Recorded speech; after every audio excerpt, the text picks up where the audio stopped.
Good afternoon, everybody. Welcome to Apex Racing TV for round 2 of the Radical Cup iRacing Invitational at the Silverstone circuit in the United Kingdom. Hello, everybody. I'm Andrew Woodhouse, and I'm joined by the Managing Director of Radical Sports Cars in North America, Tom Drewer. And Tom and Scott Newton's on the cameras, by the way, as well, providing these great aerial shots at the moment. Tom, round 2 is upon us. We're in the UK. It's great to be there, and we've got a great circuit on our hands today as well. Absolutely. Well, it's fantastic to join you once again, Andrew.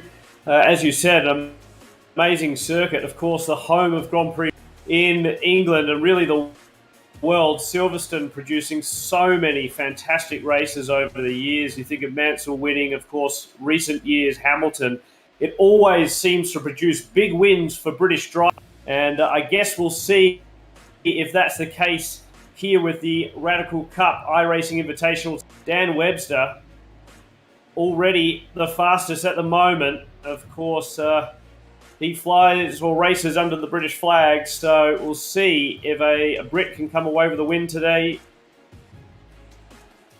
Yeah, we've got some decent UK representation here today. In fact, from all over the world. Welcome to everybody who's joining us on the Apex Racing TV YouTube channel, on the Radical YouTube channel as well, and on the Apex Racing TV Facebook page. And we've got we've got over 40 drivers here from all over the world and various different Radical series.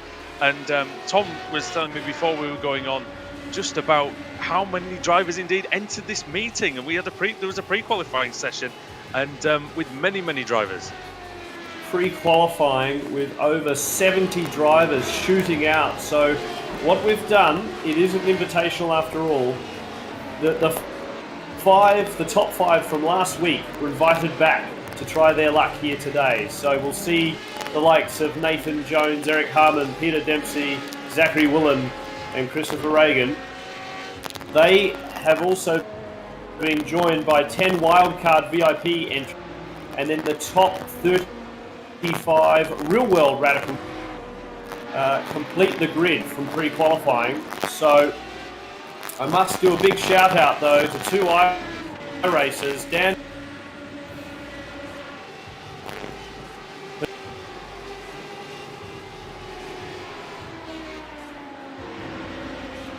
Just in the qualifying session at the moment, we've got just over a minute to go. As Tom, I think, is just having a few sound issues there. But yeah, with just a minute to go, Dan Webster on pole position at the moment, provisionally. Alex Ellis, look at that, just going up into second place on his 7th lap of the day, 154.414. This is the new layout of Silverstone, the current Grand Prix circuit with the wing and the new, well, I say new, it's been there for 10 years, but the new to iRacing, at least infield section. Looking at Jordan Missig on an out lap. He's coming through to start a flying lap. It might be a good opportunity actually to maybe go on board with him and see how he tackles the Silverstone circuit. So turn 1, Abbey Corner, very fast. Almost flat, just has to have a little lift through the right-hander, the left-hander of Farm. And then you go spot the braking point on the left-hand side, about 75 metres, turning into Village, and then the loop. It's quite a fiddly corner. This has got to turn in very late, get on the power very early, and go through this left-hander at Aintree, which is easy flat, and down the Wellington Straight, where the DRS zone normally is in the Formula 1 races. And then the next challenge is the left-hander at Brooklands. You can brake very late here. You can brake after the 50, as we see. Turn in very late apex, take a bit of the curb on the inside, and then Luffield. He's made a mistake. I don't know if that's going to count as an off-track, but he's going to carry on anyway. This long right-hander at Luffield, really challenging for the driver, seems to never end through Woodcote Corner, nice and easy flat, take some of the inside for the shortest route, over to the left-hand side then, and brace yourself for Cox Corner, very fast corner. It's one of those, it's the Code Brown moment through nearly every time, but he drifts nicely to the middle of the circuit and over to the right-hand side for Maggots, which is flat, and then here into Beckett's. You can see that you can visually and audio, you can hear the car trying to get away from it through the corners, and then down the Hanger Straight then, and then it's into the final sector of the lap. Stowe Corner is the next task, and that will be taken in 4th gear, then down to 3rd for the apex, and then on the power quickly let it run slightly wide, not too wide, you don't want to get an off track. And then into Vale, this slow chicane, about 60 miles an hour, turning in left and then right. And through the double apex of Club and across the line, which comes up very, very quickly. Jordan Missy, what can he do? Where can he put himself? Can he improve? No, he can't, Tom. But it was a good lap. It was just that one maybe mistake at Luffield that seemed to cost him. Yes, and Jordan's so good in real life in the Radical. So Jordan, one of our superstars, actually going off to do F3 in the US this year after being extremely successful in the Blue Marble Radical.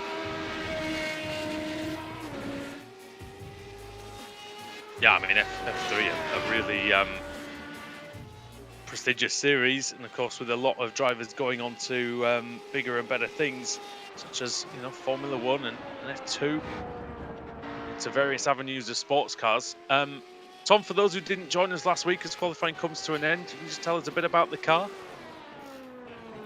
Yeah, absolutely. So this is one of our historic models, if you like. Radical Sports Cars, of course, last released a brand new car and an SR8, but this one is the one from 2005. So we're going back in the history books a little, and around about 400 horsepower. Obviously, a V8 engine produced by mating two blocks from a Suzuki Hayabusa engine.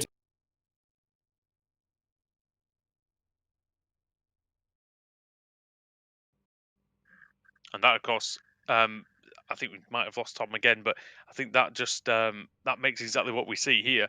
Some really, really good racing. It is basically a track day car, but it's very, very nimble, agile, and it's got some good top speed to it as well, as we are gridding here at Silverstone. So we will get the grid on the screen in just a few moments' time. Here it is. Dan Webster takes pole position, and Zachary Woolen managed to get up onto the front row alongside him by just a tenth and a half off Webster's time. Then Alex Ellis, the Canadian, in third ahead of Pete Dempsey from Ireland. Mishai Stevens in fifth with Bradley Smith in sixth. Shane Stoney seventh. Theodore Olsen from Sweden in eighth. Mark Tranter in ninth. And Matt Anderson, the Australian, in 10th. Jordan Missy, we watched his lap. John Hansen in 12th. Eric Harmon 13th. 14th for Kyle Gregg. 15th for Horatio Brown.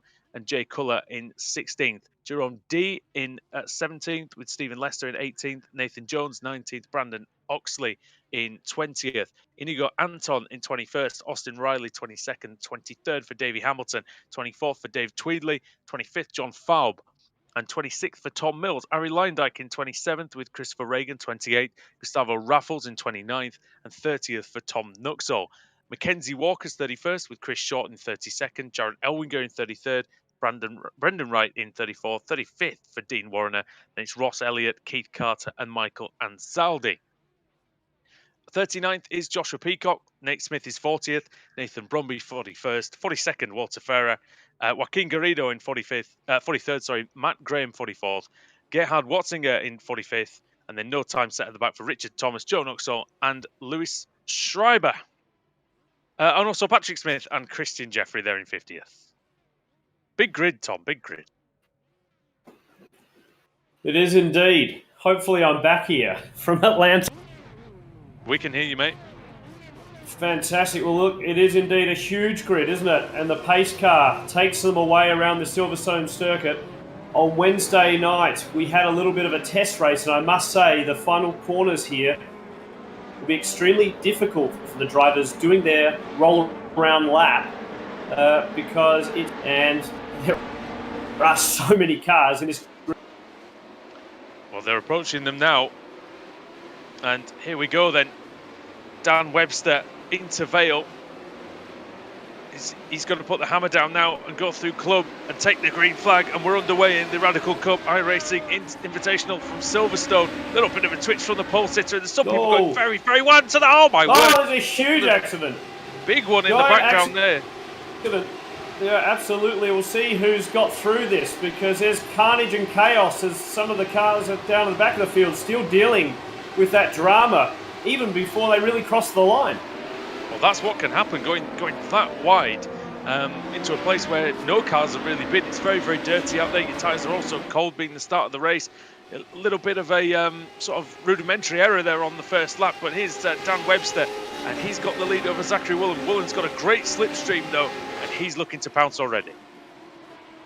Yeah, and Peter Dempsey got through that chaos, as did Bradley Smith. So look out for those two. Brad Smith, he's a formidable radical racer in the UK. He's done all sorts of things as well, LMP3. And my money also has to be on young Theodore Olsen from Norway. He's another one that knows these SR8s in the real world so well. But it's quite tight up the top there, isn't it? The number one of Alex Ellis on the back of Zachary Woolen. Yeah, they were very closely matched in qualifying, and it seems like that's going to carry over into the race. We've got a 35-minute race for you today, and a great start. So I've got to point out the terrific starts from down the field. John Falby's up 10 places, Tom Mills up 10 places, 9 places for Christopher Reagan, 10 for Tom Nuxall, 15 for Ross Elliott, 12 for Brendan Wright, 15 for Michael Anzaldi, and then many places gained for Nate Smith, Joshua Peacock, Gerhard Votzinger, Matt Graham and Richard Thomas. We've lost quite a few drivers early on. We'll go through that when we've done a couple of laps, and we'll see who is still in the race. And we're looking at Ross Elliott. He's defending in hard from Brendan Wright, right in the 45 and the 52 of Elliott into Stowe Corner then. And it's a great little battle. Point. It's a fantastic battle, isn't it? 6 cars there. Really, it was. Dicey.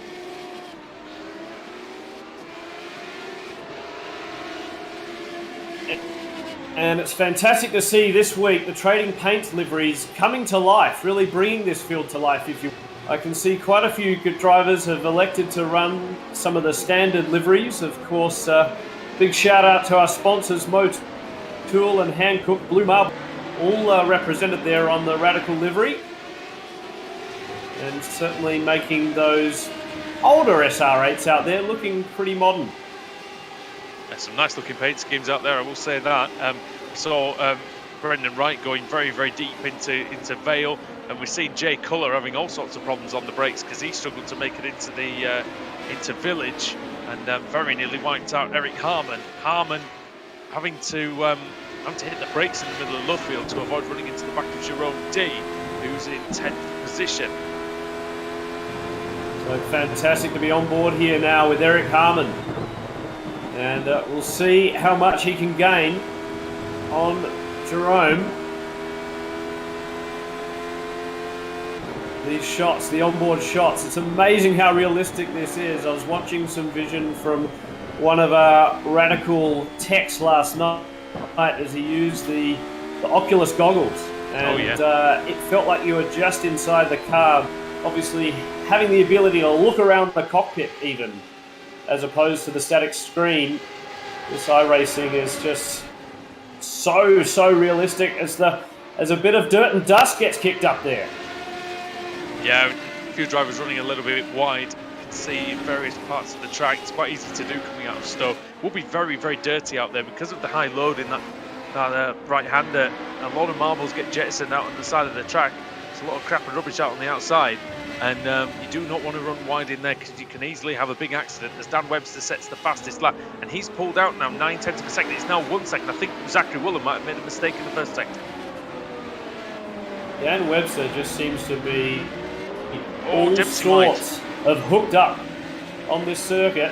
And Peter Dempsey running his Turn 3 livery, so that pays homage to the Thunderhill 25-hour car. Of course, Dempsey and Eric Wagner, Antoine, they were all successful in that 25-hour race against LMP3 machinery in a 1340cc S. So the diminutive version of this car, if you will, beating LMP2's LMP3s at Thunderhill in California at the end of last year, and wow. Dempsey pretty comfortable behind the wheel of a Radical. Yeah, I mean, what we've learned about Peter Dempsey on our channel in the last few weeks is that he's capable in pretty much everything. We've seen him in F3 machinery, we've seen him in Audi TCRs, we've seen him in these Radicals, and every time he seems to, sideways there. And that's Woolen. and Woolen's made a mistake. He's off, and Ellis is through, and that's an easy second place for Alex Ellis. I wonder if Peter Dempsey will be able to capitalise on that as well. We'll see in a moment. Dempsey, no doubt, hungry to make his way up to the top step. And of course, his run was cut short last week by a back marker. Hopefully, we'll see a little bit today, but well, that is certainly a lapped car in front of him. Sorry, Tom, to interrupt, but that is a lapped car in front of him, and he's been having some trouble trying to get past. I think that's Shane Stoney. Right, so Stoney not with the pace at the moment, and Dempsey, yeah, look at that. Oh, no. And Dempsey's tagged him. And they're around, so Peter Dempsey, look at that, 360s, and they keep going. Perhaps a little lighter contact than what you see in real life there, so that was for... It was only the lightest of taps, but you just said it, didn't you, last week? It was a back marker that put him to grief, and it's done the same again today. And here's going to be the replay. And take us through it, Tom. So Dempsey's just trying to have a look to the inside, and you see he commits quite early to making the apex, the back marker, nowhere. And that just contributed to the accident, didn't it? So yeah, and obviously, from outside. Perhaps Dempsey just thinking that the back marker was going to actually give him room and let him through on the inside. That wasn't to be. And another car getting caught up in that chaos as well. I think that was Mark Tranter who was up in the top 6 himself. That has allowed Jordan Missig to get up into the top 6. So it seems to be the curse of the commentators at the moment, because I noticed that we had been talking about Tom Mills and he'd fallen back down through the order shortly after. Oh, look at that, a huge spin from the 7. Yeah, John Faub. There was a bit of contact.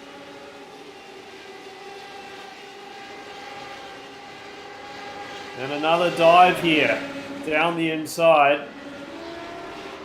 And a beautiful move, a textbook pass. Oh, spinner, Jerome D.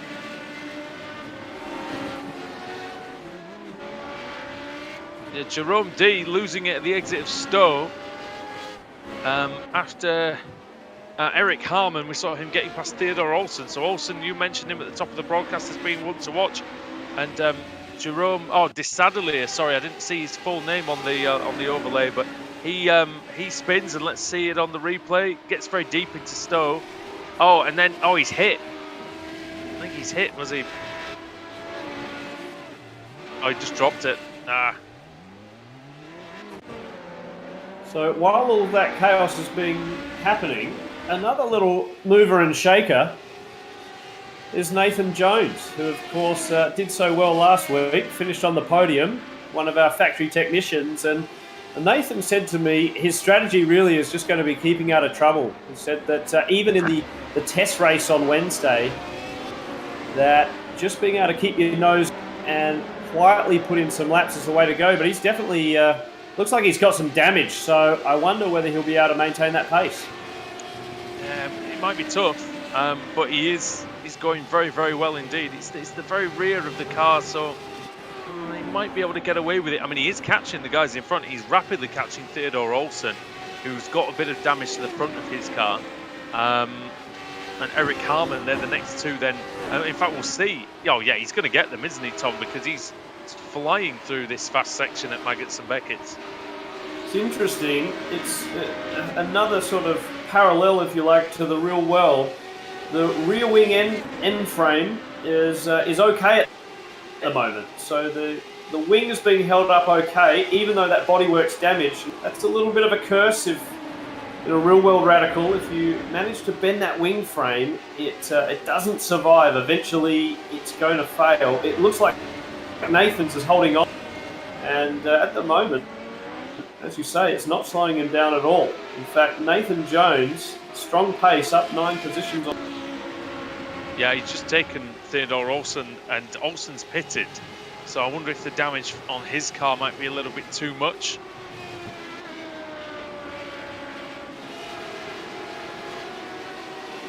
And great to see Brendan Oxley out there as well, one of our competitors from Spain. In fact, he did extremely well in pre-qualifying, and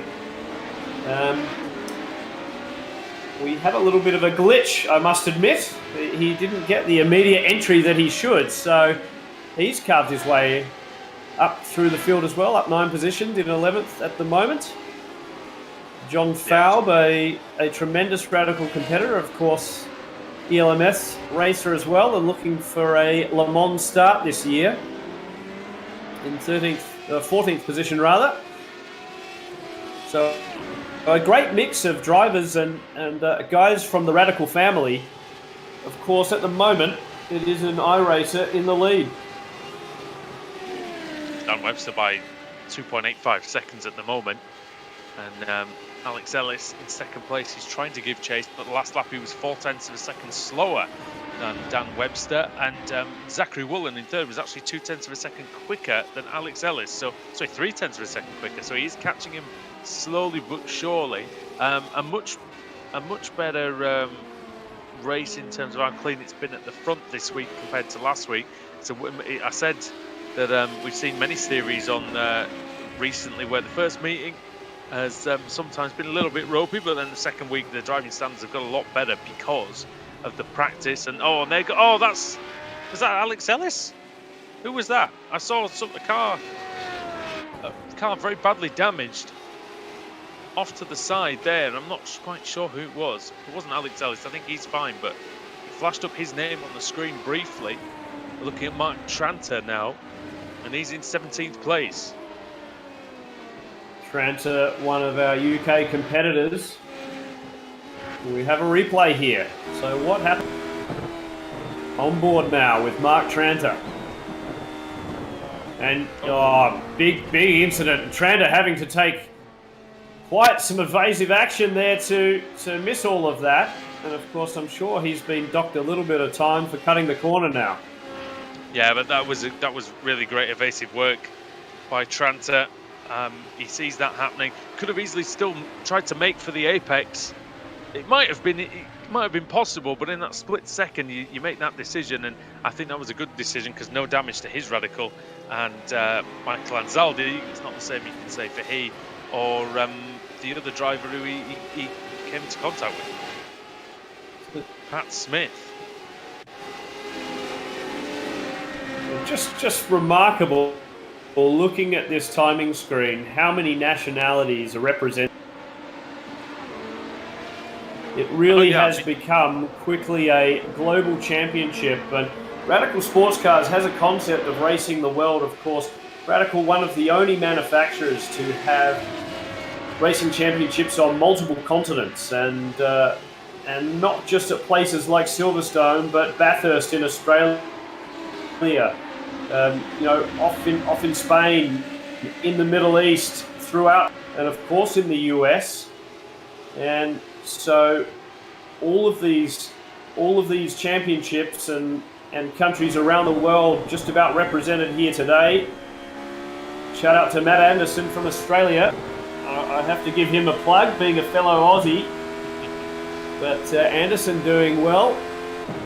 7th at the moment, behind Missing. Yeah, P7 for Matt Anderson, and he started in 10th place, so it's been good, steady progress. We just saw on our screen a minute ago Brendan Wright getting past Michael Anzaldi, who's he looks like he might be struggling in a straight line at the moment, because he had gained 18 places, and I wonder if he just may be suffering a little. He does have some slight damage to the rear. I don't know if that's affecting him, but we'll see, because Nathan Brumby, and then you got Nate Smith, so they're going to come across him very quickly indeed. Brendan Wright, a British competitor, but actually races out of California for Radical Northwest. Mike Anzaldi behind him, representing Team Stradale and the Chicago clan. And so a lot of guys from Autobahn Country Club watching in today. In fact, a lot were watching yesterday's pre-qualifying session as well, cheering on the likes of Mike Anzaldi. Peter Dempsey also spends a lot of time out at Autobahn Country Club. So the country clubs from the US well represented in this field. Yeah, Dempsey Dempsey on screen. under the Irish flag, but based in America for a few years, I believe. And yeah, he's done some Indy Lights, hasn't he, as well? Yes, he has. Of course, we mentioned that famous finish that he had at the Brickyard at Indianapolis last week. But Dempsey also running Radicals in his Turn 3 Motorsport, as well as the Road to Indy series. It looks as though Dempsey is trying his best anyway to reel in Bradley Smith. We'll see what those lap times are like. He had got within about 0.4 of a second of him, but seems to just have dropped back. Maybe didn't have a great final sector, and he doesn't look like he's had a great first sector either. Look at that. You see he closed by 1/4 of a second, then he closed by 0.4, and then the last lap Smith managed to step on it a little bit and go a couple of tenths quicker. So it's a good battle this out on the circuit. It should run for the rest of the race, you would think. Great to see some onboard here of Peter Dempsey as he masters his way around the Silverstone circuit.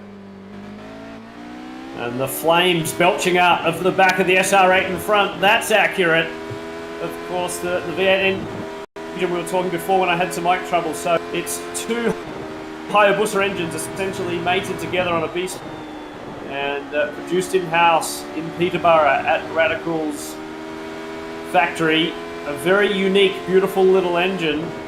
And the weight of that engine versus its horsepower output basically on par or exceeding the Ford DFV Cosworth V8 engines of that famous Formula One era. So these powerful little units screaming to 10,500 RPM, really visceral racing and driving experience, and I must admit, a bit easier to drive in the real than on the iRacing simulator. And you mentioned Peterborough, not a million miles away from here, maybe sort of, well, probably under an hour from the Silverstone circuit, I would imagine. And I have done that journey before, but it's not too far. But yeah, these cars definitely look at home here at Silverstone, as they pretty much are at home. Yeah, in fact, I was lucky enough to see a Radical Challenge race at Silverstone a few years ago. And that was Bradley Smith. He's had a big lose all by himself under pressure from Peter Dempsey. And Bradley Smith has gone around.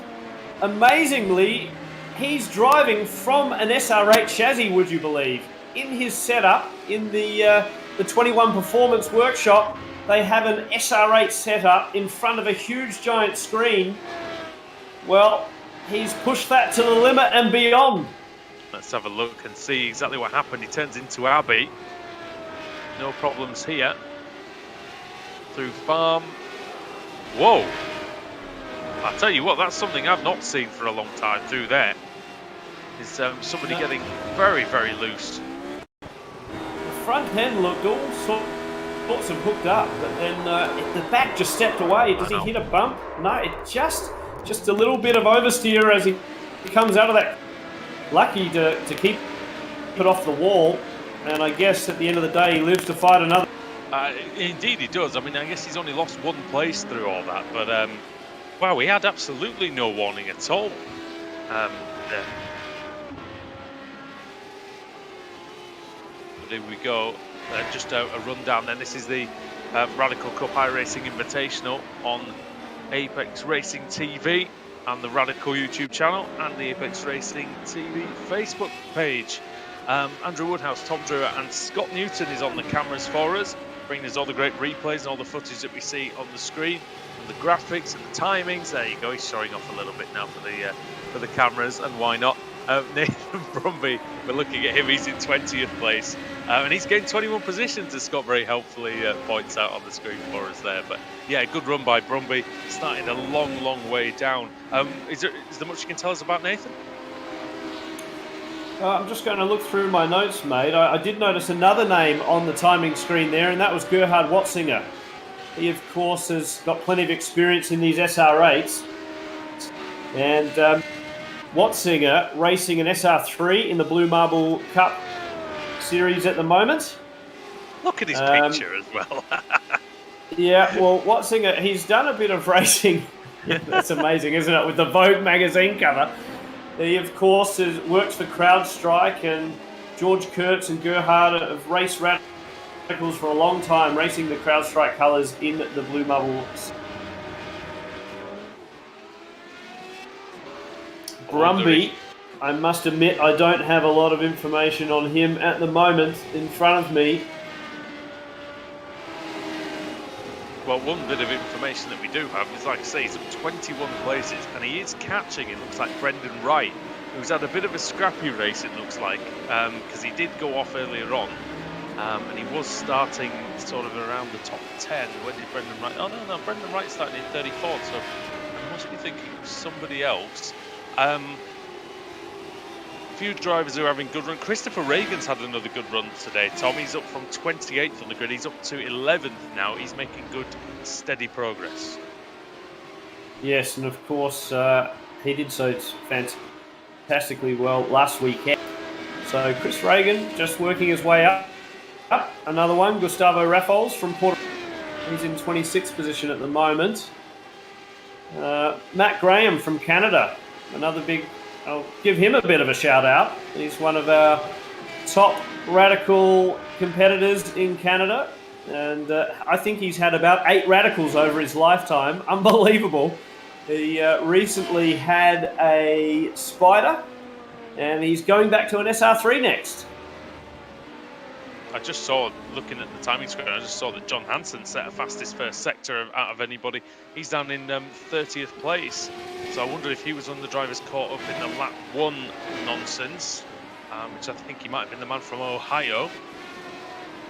Yeah, Hansen actually, he's in the medical profession. He had to leave the hospital to go and do some practice and go and do qualifying extremely quick in qualifying. I must admit, I had a few phone calls and texts over the week. A lot of guys wanting to see if they could change the time of that qualifying session in the US. Of course, hard to sort of schedule one of these sessions for everyone around the world. But so many of our drivers putting in the diary a meeting for the 2 hours that qualifying took place over. So I think there'll be some patterns forming in the diaries of our races as they try and combine the work week and, of course, the race weekend.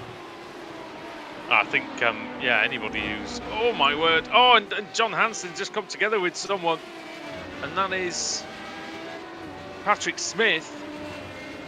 So that was a little bit messy through Stoke Corner, but they both survived. There's a great battle going on for 9th, actually, at the moment between Jay Culler and Brandon Oxley.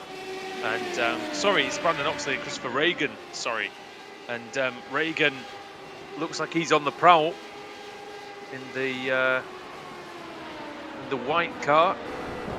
Brandon Oxley, who started in 20th. Chris Reagan is driving instructor at Spring and does a fair bit of iRacing himself. He's been in the IndyCar Challenge Series. I think, Tom, he was in our race, the Nürburgring 24 Hours at the weekend. I'm pretty sure I saw him when I got in to drive the car after the broadcast. I'm pretty sure he was there as well. Fantastic. Well, he seems to get around a bit on this iRacing, certainly getting around the Silverstone circuit extremely well. And I must admit, for Brandon Oxley, the pressure on the simulator is just the same as real life. He'll be sweating at home, whether he's in his pajamas or wearing some race boots, because Chris Reagan is all over the back of him. Yeah, and I think a lot of drivers do say when they come from the real world into sim racing that a lot of the time they do feel more pressure. It's a strange entity, is sim racing. But yeah, sometimes it is more nerve-wracking, and I've seen professional drivers say this a lot, to be sat on the grid, especially the front of the grid of an iRacing race, as it is on the front of a grid of say, an F1 race. Yeah, look, I don't doubt it. I mean, I must admit, I need to do a lot more laps in iRacing to get any kind of pace out of myself, but the feedback, just trying to be aware of your surroundings and the people, it's a little more difficult. And look at that, a fantastic pass and running wide there. So nice to see some space being given to their fellow competitors. Yeah, that's Michelle Stevens and Ross Elliott. Good move by Stevens, up to 16th place. Had lost, he had started in 5th, so he's trying to recover. But I think in real life though, Tom, I think when people are sat on the grid in real life, they don't have as much pressure necessarily because they're very confident in what they can do. They know exactly what they have to do and what their ability is. And sometimes on the sim, it's a little bit different because it's maybe more of a wild card. Yes, I think you're right. I mean, certainly the SR8 model here, we talked about it last week, is definitely more of a beast of a car to drive than in real life. Of course, 400 horsepower is nothing to be sniffed at ever, but Radicals are so known, extremely confidence inspiring. We got a slow car there on the track, but Radicals, extremely confidence inspiring. You sort of jump into one and immediately the grip's there. The positive feelings there, even if you're a few seconds off the pace, you can feel confident and you gain that confidence. So the slow car that you mentioned was car number 2, and that was Joe Nuxall, and he's caused some problems for Christopher Reagan. It looks like, or around that area. So Reagan spins and carries on. Another car running wide there in front of Christopher Reagan. Reagan hits the 68 of Brandon Oxley. Oxley goes around, yeah. Oh, that's a great shame for Oxley, isn't it? We mentioned Ross Elliott before, an SR1 competitor, also works at the factories, so knows these cars inside and out.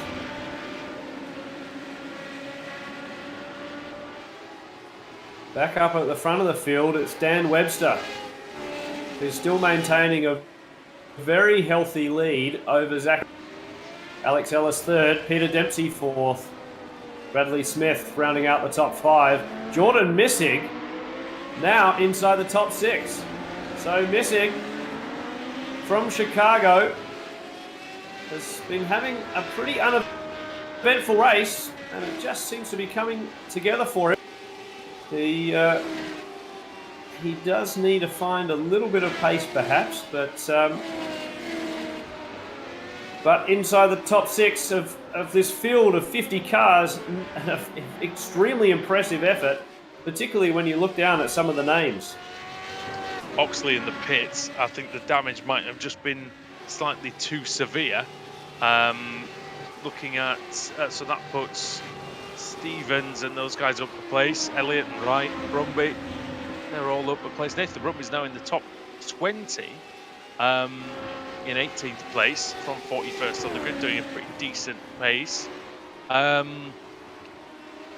was going to say I feel a little bit bad for Dan Webster. Tom, it's one of those races where you're not going to really talk about him a lot or see him a lot because he's doing so well.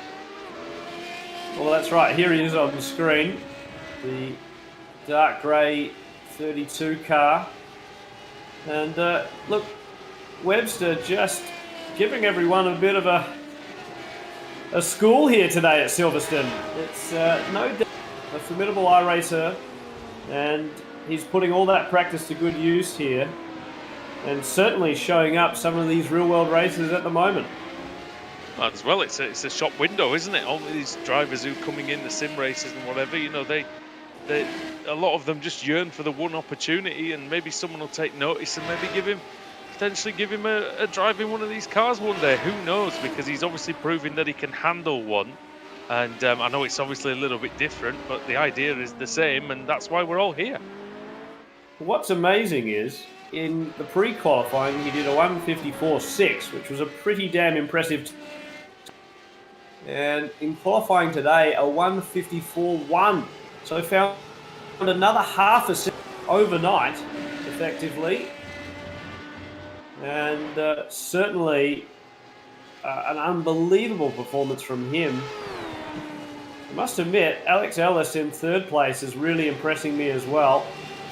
He's from Canada, raced a few things in his life, as Alex, including a little bit of Indy Lights, but certainly doing the business here in front of Peter Dempsey, Bradley Smith, Jordan Missig, Matt Anderson, the Australian, Eric Harmon, Jay Culler, and then Jerome de Sadalier, who did point out, and if you go onto Facebook, you can see a big moment he had in the practice race on Thursday night. So he's having a cleaner race too. He'll be happy about that.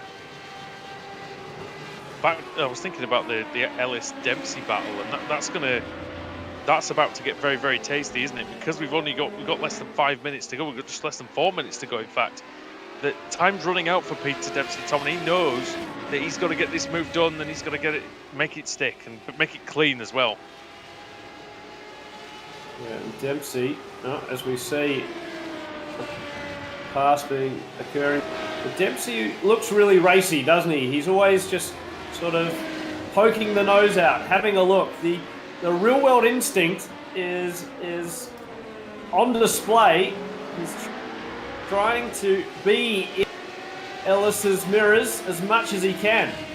It's very interesting between these two because it looks like Ellis is better in the first sector, Dempsey is better in the second sector, and then it's quite even in sector 3. So certainly Ellis seems to handle Abbey and Farm and Village better than Dempsey does, but then Dempsey seems to make up the time here through Brooklands and Luffield, and we'll be interested to see going into Copse Corner whether he can make anything stick. Eric Harmon and Jordan Missig very, very close together as well.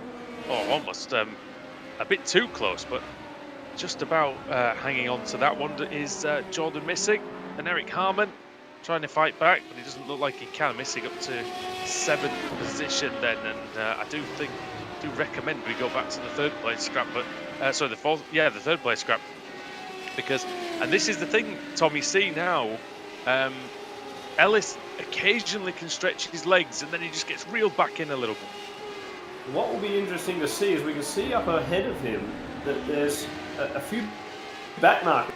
So how will they play a role in these final few minutes of this race? Well, Dempsey isn't going to want to see another back marker as long as he lives, no, I think.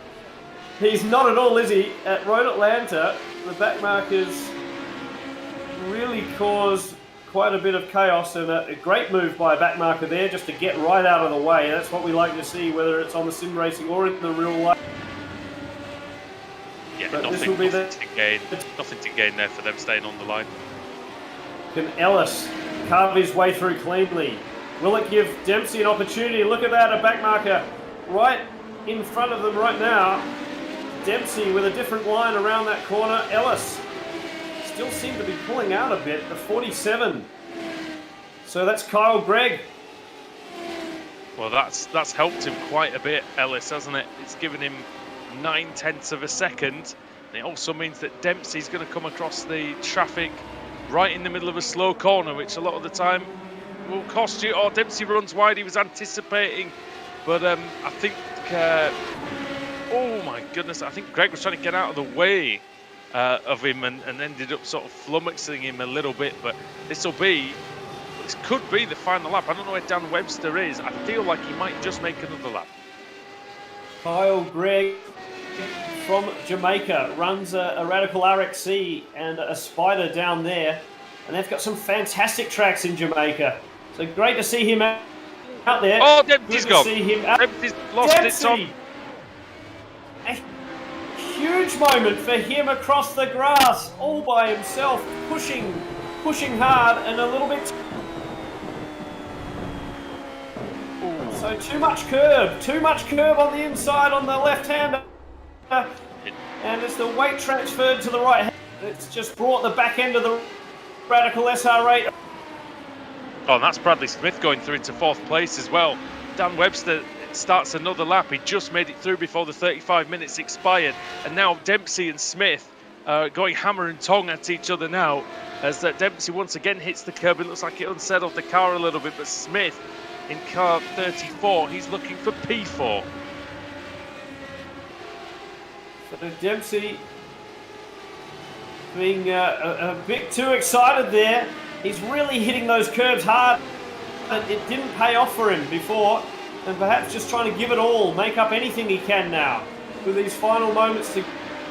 Bear in mind, Tom, as well, with just one lap to go, Dempsey's going to try and push here, but his tyres are going to be heated after that spin, so he's going to have to be very, very careful indeed that he doesn't spin again and maybe end his race. And Smith, in fact, you can see that manifesting itself. 1.2 seconds now is Smith's lead ahead of Peter Dempsey, the Irishman. So Britain versus Ireland in this one, with Britain leading, America second, Canada in third, and Dan Webster, he's not far away now from the race victory. He's just got a few corners to go as we see him coming through the S's. There he is, the man, in the moment. He's only got a few more corners to go. Dan Webster, he's led this from start to finish. He qualified on pole. He was fastest in pre-qualifying, so he's going for the trifecta here. And a tremendous race from Dan Webster in the 32. He's just kept it clean, but the pace has been outstanding. Dan Webster wins the Radical Cup iRacing Invitational at Silverstone. Brilliant job by Webster. He takes the win. Zachary Woolen's going to come home in second place. Alex Ellis in third gets a little bit of the bubbly. So Alex Ellis, congratulations on the podium. Bradley Smith now. Will he come home in fourth ahead of Peter Dempsey? We're watching the battle of... That's Jordan Missig, isn't it? So Jordan Missig in front of Eric Harmon, or rather the other way around, Harmon in front of Missig.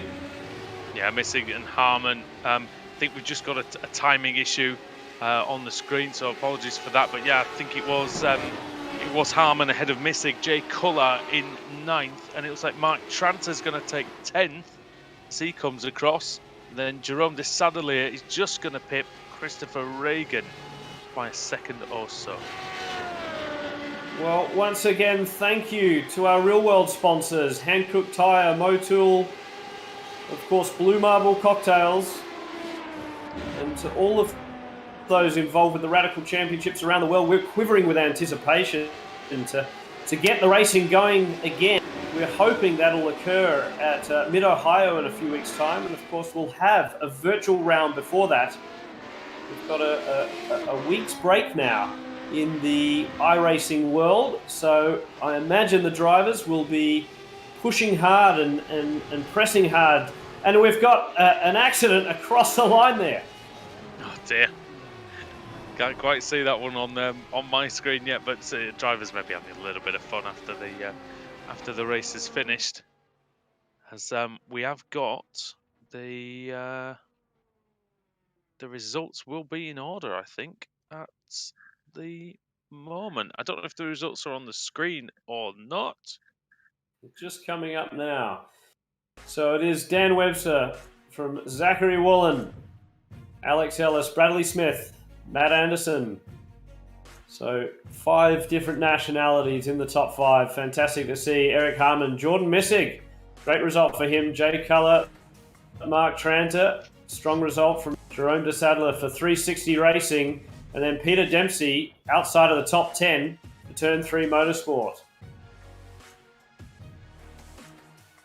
Yeah, Christopher Reagan in 12th, and then Theodore Olsen 13th. Mackay Stevens 14th, Tom Nuxall 15th, and then 16th for Ross Elliott. Nathan Brumby's charge through the field ended at 17th place, with Brendan Wright in 18th and 19th for Michael Ansaldi. Inigo Anton was 20th and Tom Mills 21st. Gerhard Watzinger in 22nd, with John Hansen in 23rd. John Falb, we saw him spinning earlier on, 24th. Nathan Jones, he made great progress earlier on until that was cut a bit short, 25th. Matt Graham, 26th, 27th for Patrick Smith, 28th for Nate Smith. And then Horatio Brown, the Jamaican, in 29th, ahead of Gustavo Raffles in 30th, Richard Thomas 31st, 32nd for Joshua Peacock. And then you had the cars one lap down or more. Dean Warrener, Jared Elwinger, Keith Carter, Chris Short, and then the drivers who retired were Brandon Oxley, Joaquin Garrido, Shane Stoney, Walter Ferrer, Joe Nuxall, Mackenzie Walker, Ari Lyondike, Austin Riley, Louis Schreiber, Dave Tweedley, Kyle Gregg, Stephen Lester, and Davey Hamilton rounds out the field. And unfortunately, he retired after just 4 laps, Tom. Yes, and I think we might have Dan Webster on the communication channel here. So let's see if we can bring him in for a bit of...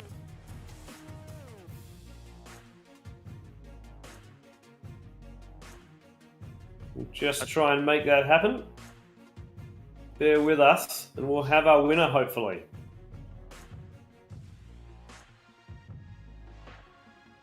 Well, while we're waiting for that, we've just say that was a terrific race, and the Silverstone circuit once again providing some brilliant action here on Apex Racing TV. Tom's gone to try and drag Dan in by the collar. I'm sure we'll see if he succeeds in a moment. There he appears. It looks like Dan Webster is actually here. Dan, can you hear us, mate? I can, yeah. Hello. Well, welcome to the commentary box. Well done on the victory today. Pole position, race win. It looked pretty easy for you, but were there any moments that you had which made you think that was going to be in doubt? Well, it wasn't easy. It wouldn't be fair to say it was easy. But I only raced the Radical on iRacing, so I've got no excuse, really. So we say straightforward and not easy then? Yes, yeah, fairly straightforward. Some of the traffic was tricky, but it was fine.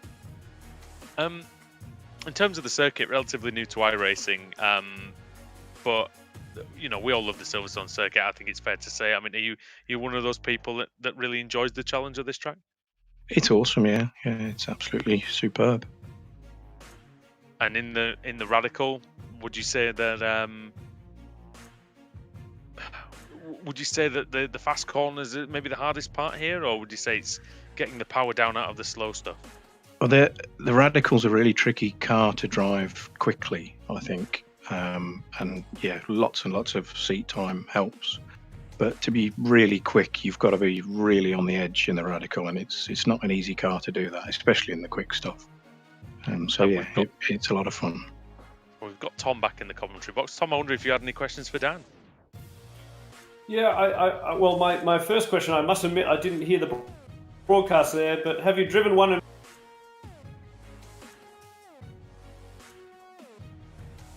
I didn't catch all of that, but I think the question was if I'd driven a Radical in real life. I think that was the question, yeah. No, is the answer. Well, I must admit, we need to try and arrange that at some point, because you certainly do a fantastic job in the sim. That would be awesome. In terms of today, you seem to find almost half a second in qualifying. So, did you have a bit up your sleeve during that pre-qualifying, or did you just find a bit more? As strange as it sounds, I normally go faster after a good night's sleep. Well, I think that's something that typically relates to the real world as well. There's no doubt having a bit of mental imagery in the mind before you go to sleep. It seems to your mind works in amazing ways, doesn't it? It just puts everything together and sort of clarifies the points on the track that you need to hit, and unreal. Just fantastic job. Congratulations once again, Dan. Yeah, brilliant. Thank you. Thanks very much. Of course, you'll be with us again next after taking the win, so we'll be excited to see how you do then. Excellent. I'll look forward to it. Thank you.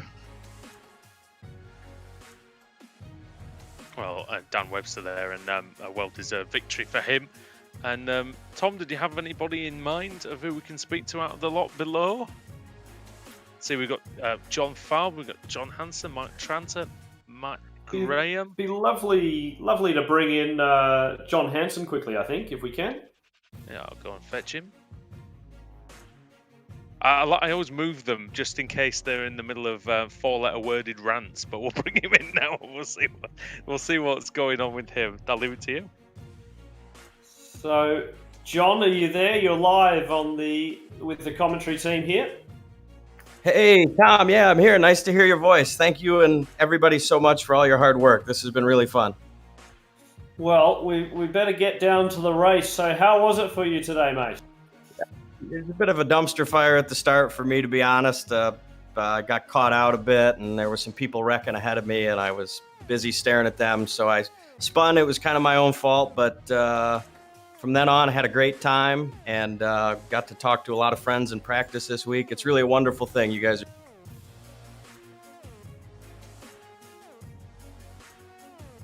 Well, John, I don't know if we just lost you there or not. Still here, Tom. Okay, so mate, one of the big questions, of course, that always comes up is what the radicals like to drive in the real world versus the virtual world. And my first impression has been that it's so much tougher on iRacing, but perhaps you can give your perspective, because you've been super quick on iRacing, and of course you've won in the 1340 class at VIR in the National Series, so you're pretty handy behind the Yeah, Tom, it's I totally agree. You hit the nail on the head. It's way tougher in iRacing than in real life. The cars are real forgiving in real life. If you accidentally bump into somebody, it's not a big deal. Here it seems you bump someone and they go flying into the third row of the bleachers, and the car's really hard to catch. But everybody's dealing with the same thing, and it seems like the fast guys are still fast. So yeah, it's just been great. I'm having a blast. Well, fantastic. Well, look, I'm glad you're staying safe. I know that you've got plenty to deal with, outside of the racing world, and we're so glad that you could join us here this weekend. And I know you had to get away from work, so thanks very much. And hopefully we can hear from Jordan Missig in a moment. You and all the radical guys, Tom. Everybody be safe. Well, thanks for joining us, John, in the commentary box, and we'll catch you in the next one. Look forward to it. Cheers. Yeah, John Hansen there. We're going to try and get Jordan Missig in and see what he thought of the race. Jordan, welcome to the commentary box. Can you hear us, first of all? Yes, I can hear you guys loud and clear. Good stuff. Well, it looked like an entertaining race for you there. We had the treat of going on board with you in your qualifying lap. Didn't quite go to plan, but saying that, in the race, it was good progress, up from 11th to 8th. You must be happy with that. Very happy with the performance. We were up to 5th at one point throughout the race, but had a little bit of a mistake going through one of the high-speed corners, cost us a little bit of time. So we got relegated back to 8th place, but all in all, it was a very good day for us and the team rally car. It was really good for us to put it back in the 8th position and have a good point stay out of it. You, I guess you do race with a fair few of these guys on the regular, but how has it been racing with them in the virtual world as opposed to in real life? It's a totally different aspect when you bring it on to online racing. It seems like a lot of people like to take a little bit more chances, a little bit more risk. The racing could be a little bit more chaotic, you could say, but no, it's all good fun, and everybody knows that we're having a good time doing this. It's all fun and games. We're not having to spend away thousands of dollars on red cars or anything like that, so we're all having a good time, which is the whole point of it.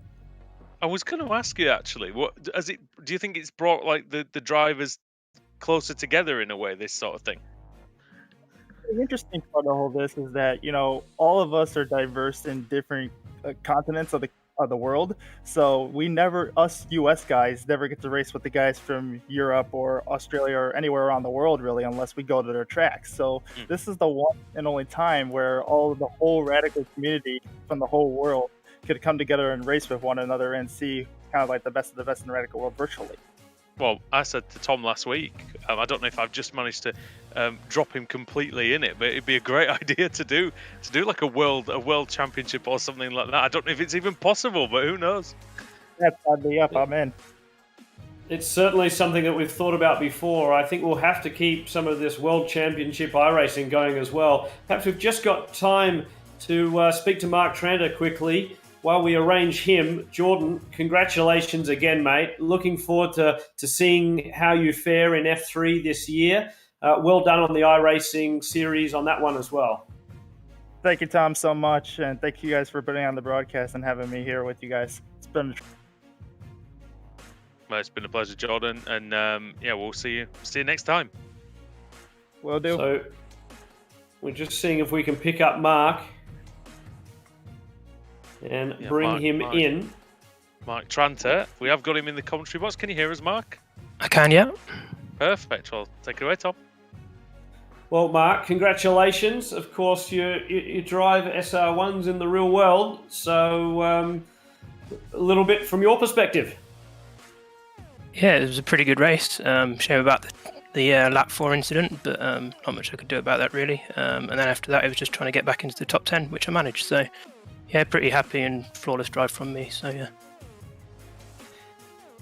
Well, mate, it's I guess you're quivering with anticipation to get back out in the real thing. So, what is it that you're running this year, and when do you think that might happen over in England? So I'm back in the SR1 again this year. With the performances I'm putting in on the sim, hopefully that will translate into the real world and I'll do well there. As to when we're going to go back racing, it's hard to say really. With the job as well, that's going to sort of take priority, and it's going to be a busy sort of second half of the season. So, yeah, we'll just have to see how it all pans out. I know there's been like a few rumblings on there of maybe doing races behind closed doors and things like that here, but as of yet, Tom, really there isn't anything like super concrete over here. It's been a lot more fluid, I think, in America with regards to that. But yeah, hopefully, Mark, we can get you. You can get back to doing what you do best. Yeah, fingers crossed. All right. Well, look, Mark, have you got any other last words, if you will? And we'll wrap up this broadcast. Just let's hope it's as good a race for the next couple of rounds in 2 weeks' time. Well, fantastic, Mark. Well, look, from myself, Tom Drewer, and of course Radical Sports Cars, we thank everyone for joining in here from Silverstone and Atlanta, and from Australia, which is where the broadcast mix has been produced. So it's truly a global effort to bring the Radical Cup iRacing Invitational. Thank you to Apex Racing TV, Andrew Woodhouse. It's been a pleasure once again. Yes, mate, it's been great. It's been great fun, and hopefully in a couple of weeks' time, we're going to have just as much fun at the next one. Indeed. Well, again, from all of us, look, stay safe, stay healthy, and keep inside. I know certainly in the US there's been a bit of a relax on laws out here, and we just want everyone to keep safe, and we'll see you soon at a real racetrack. We'll be back in 2 weeks for round 3 of the Radical Cup iRacing Invitational. We'll